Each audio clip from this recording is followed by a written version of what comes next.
Buenos días a todos y a todas. En semanas anteriores hemos venido presentando nuestro plan de vivienda, en el que además de un diagnóstico de la situación del mercado de la vivienda en España y en nuestra ciudad, hemos venido haciendo propuestas sobre cómo abordar este problema de la vivienda. Hemos propuesto medidas de carácter general,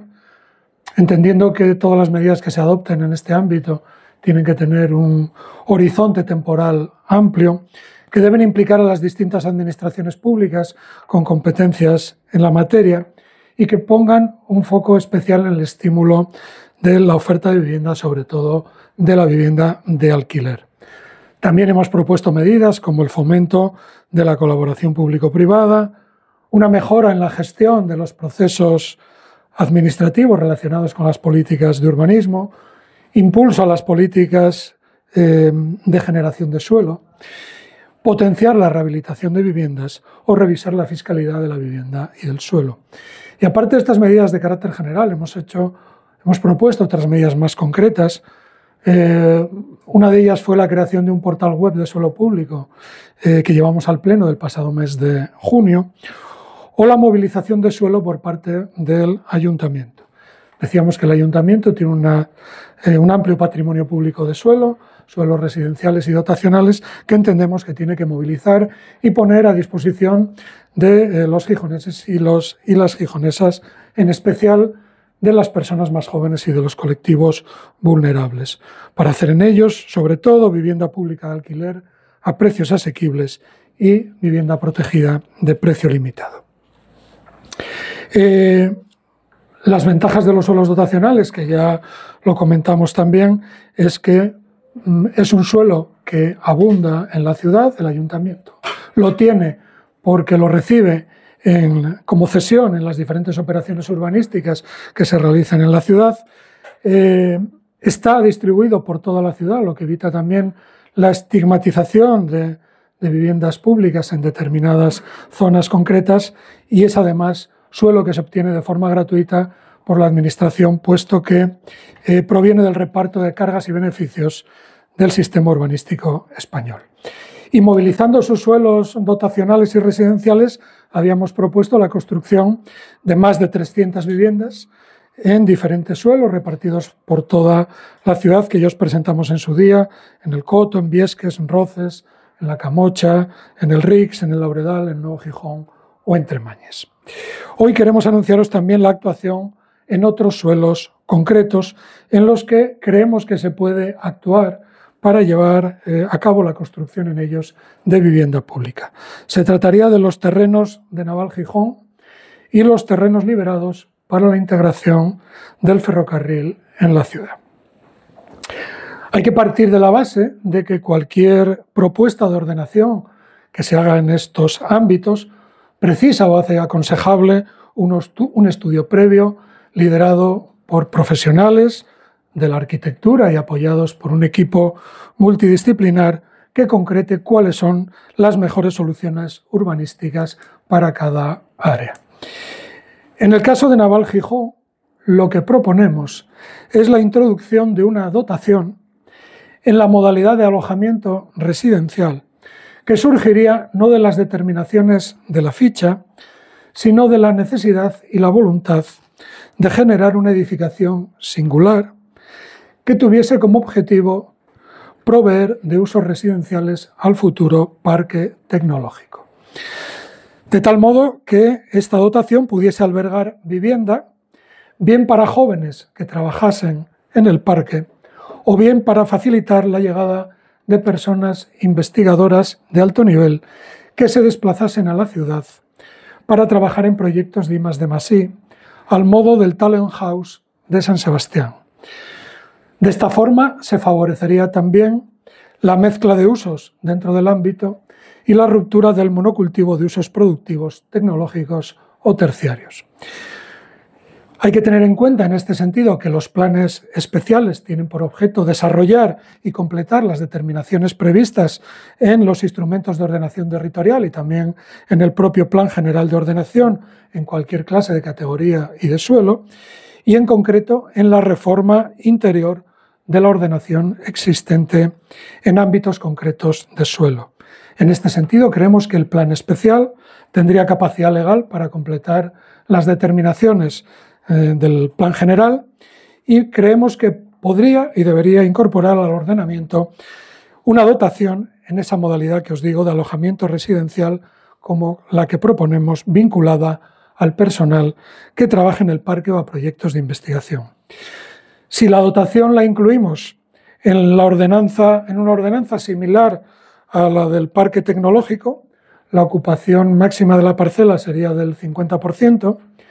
y sobre una parcela de 6.000 metros cuadrados, que podría ser un 10%, que es un 10% del ámbito,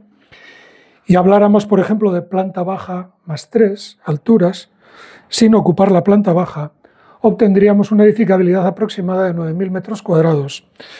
Y en este caso, utilizando un módulo de 80 metros construidos, dada la naturaleza y el destino de las viviendas, podríamos obtener unos 112 apartamentos viviendas.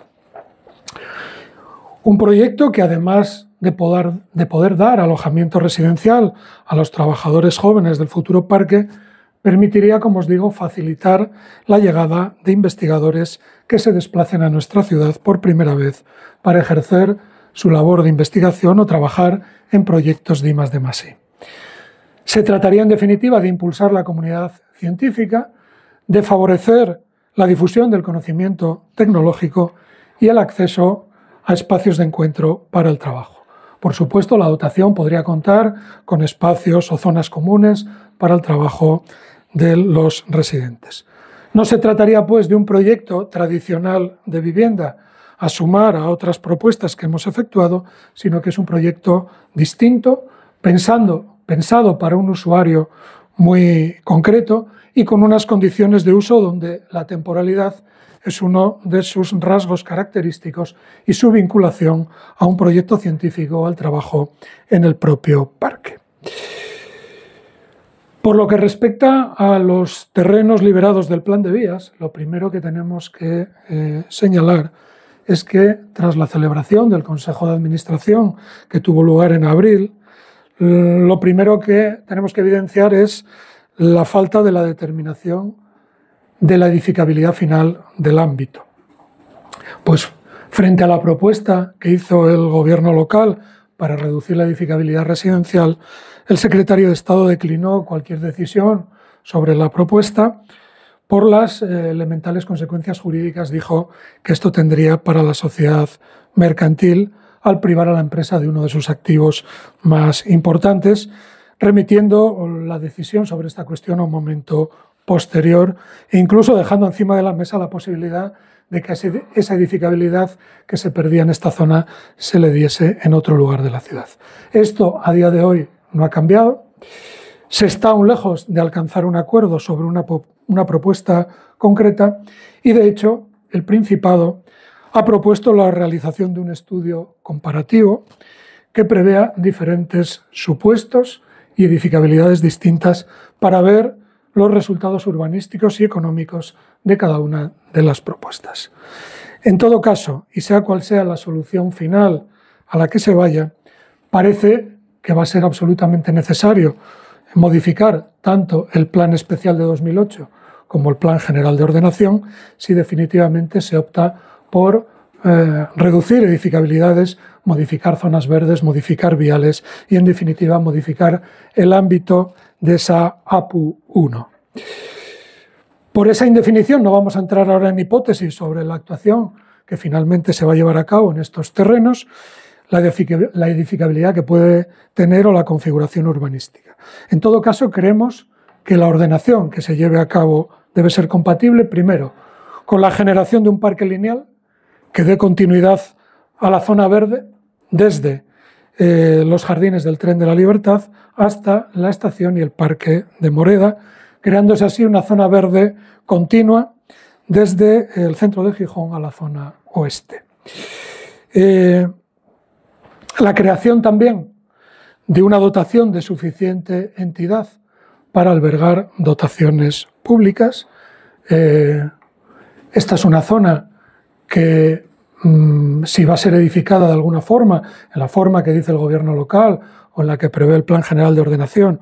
va a tener un incremento de población importante y va a necesitar dotaciones públicas. Y nosotros siempre hemos mantenido que entre estas dotaciones públicas debería haber un espacio para albergar un centro municipal integrado para los vecinos del centro y de la Viada. Y como tercera premisa que creemos que se tiene que cumplir, sea cual sea la ordenación, es facilitar la ejecución del ámbito y la comercialización de los terrenos, urbanizándolos y favoreciendo así la concurrencia en los procesos de enajenación de las parcelas, lo que evitaría situaciones como las que ya se produjeron y que además redundaría en mayores ingresos en los casos de los lotes destinados a vivienda libre. Creemos además que básicamente estas son las líneas generales que el Principado ha fijado también en ese estudio comparativo. El Plan Especial de 2008 destinaba un 9,53% del ámbito a usos lucrativos, a viviendas y hotel, y el 90,47% a usos no lucrativos. Eran viales, zonas verdes, dotaciones, etc. Los usos lucrativos tenían una edificabilidad total de 128.309 metros cuadrados. Es verdad que estos números sufrieron luego un pequeño ajuste en un estudio de detalle que se hizo en el año 2015 por el gobierno de Foro, pero bien, teniendo en cuenta esos ajustes y si eliminásemos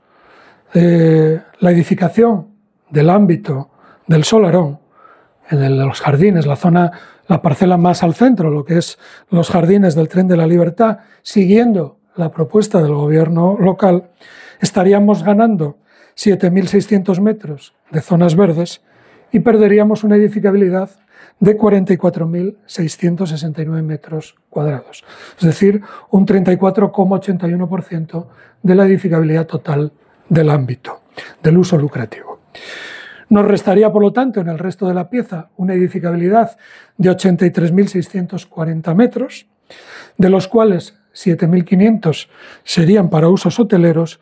y 76.140 metros cuadrados para vivienda, que podría suponer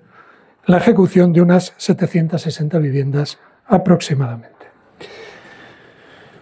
Si partimos de lo dispuesto en el artículo 91 del ROTU, que prevé una reserva para vivienda pública sujeta a algún régimen de protección en todos aquellos sectores de uso predominantemente residencial de como mínimo un 30% de la edificabilidad residencial prevista en el plan, y que entendemos que en este ámbito podría llegar a un 50%, dada la magnitud del problema de la vivienda que tenemos en la ciudad y las recomendaciones que hacen todos los expertos en orden a potenciar la vivienda de alquiler asequible, estaríamos hablando de la posibilidad de construir 380 viviendas libres y otras tantas con algún tipo de protección pública. Todo ello, como decimos, partiendo del supuesto de la posible reducción de edificabilidad y siguiendo la opción que defiende el gobierno local, que no sabemos si finalmente se va a concretar o no. En todo caso, si mantuviésemos la edificabilidad actual, que es la legalidad vigente que tenemos actualmente contemplada en el Plan General de Ordenación, comportaría la posibilidad de ejecutar 450 viviendas más, aproximadamente, de las cuales la mitad, es decir, 225, deberían ser viviendas sujetas a algún régimen de protección de los previstos en la ley. Creemos que el compromiso, tanto del Gobierno de España como del Gobierno del Principado, con la vivienda pública, deberían llevar a poner encima de la mesa propuestas de este tipo en la negociación que se lleve a cabo en el seno de Gijón al Norte, y entendemos que, sin ninguna duda, serían bien recibidas por la Administración estatal y la Administración autonómica.